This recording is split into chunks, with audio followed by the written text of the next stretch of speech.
You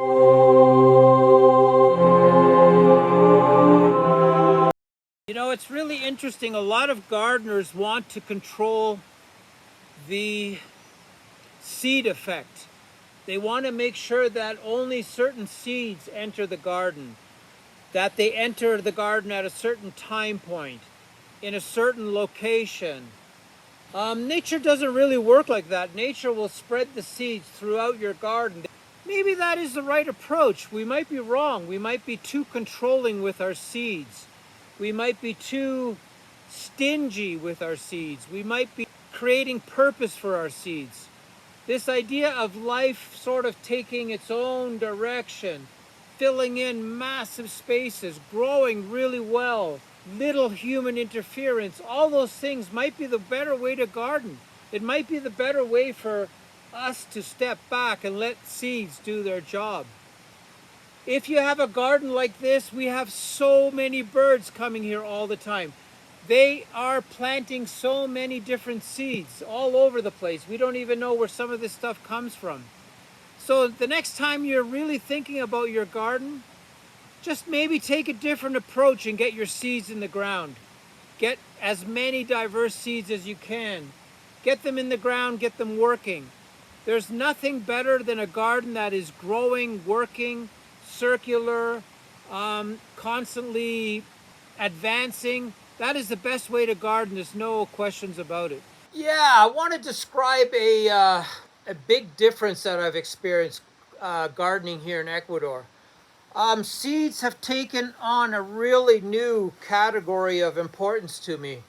They have become very important, and what I mean by that is I have the objective to cover 1 acre of land with plant material. And if I had to buy all those plants, I just couldn't afford it. So this idea of collecting seeds, buying seeds, and using the seeds as that catalyst to get the entire piece of land covered with life is my best approach.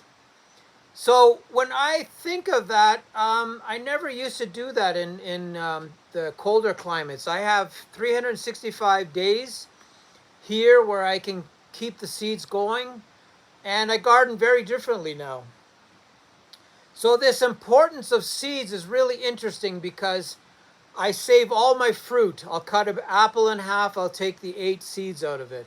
I'll cut a pear in half and I take 7 seeds out of it.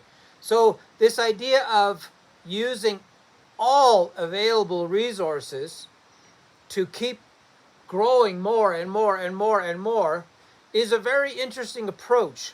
And I think more and more gardeners have to have a more sensitive, intimate relationship with seeds, because seeds are stored energy that gives you a multiplication factor that is enormous. Like having a tiny seed going into a apple tree is has to be a lot more respected and used to our advantage as gardeners. I have such a huge success rate right now when I cut apples in half and take the core out, get the seeds out. I'm at about 90%. I have so many plants right now that I allowed to go to flower because I want to get at the seeds.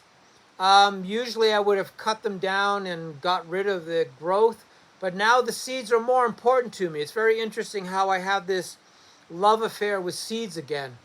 And when you have a lot of ground to cover and you can get that diversity with seeds into the ground, and they give you lots of compost, they give you lots of things to eat, they keep going in such a way that they're creating their own circle of life. You know, they flower, then they go to seed, then you've got these seeds everywhere that you can basically replant.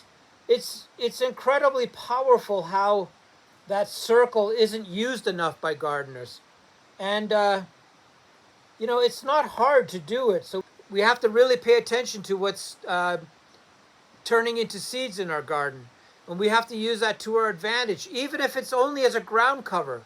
That's okay. Just keep your ground cover. Keep your ground working. Have your plant roots condition the soil. Have everything in a circular motion where your seeds take on this really important role. And really analyze your seeds, what they can do for you, where they should go. Do they need something a little bit warmer? Do they need wind protection? All those things you can do very easily with your seeds that you've collected. The garden has so many opportunities that we're missing, and we have to also classify plants in different ways. What I mean by that is, okay, this plant does incredibly well in my garden. Maybe I need to switch its purpose over to a ground cover. We have that with parsley here. It does incredibly well.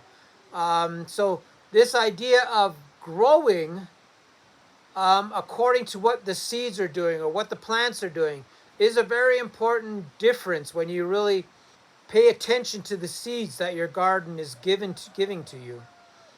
If you buy expensive seeds, we bought really expensive tomatoes, and we are harvesting the seeds out of the tomatoes instead of eating them. They go back into the ground. So we have this perpetual motion of seeds continually being available at our disposal. And that's what makes seeds so interesting, is that they're stored information that is unwrapping itself to the benefit of the gardener.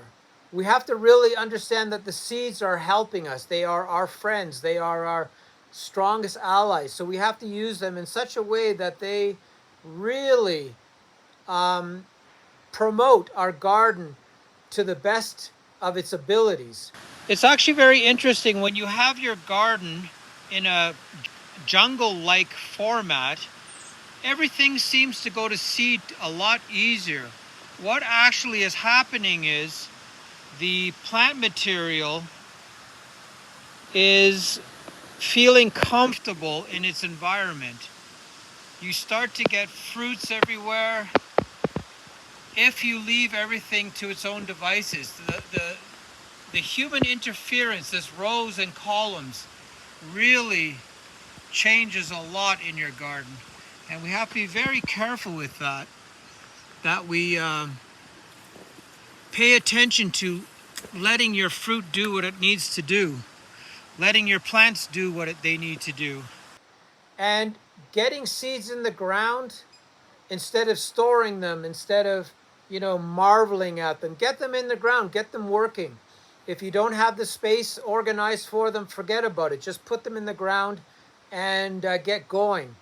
You can't lose. The only way you can lose is if the seeds don't get in the ground as quick as they can. And that's the big difference between a great gardener and a good gardener. Is the great gardener pays attention to having everything organized, structured, in place. Everything is growing. The ground is covered. The diversity is working in the favor of the gardener. And so start falling in love with seeds again. Collect seeds in your garden.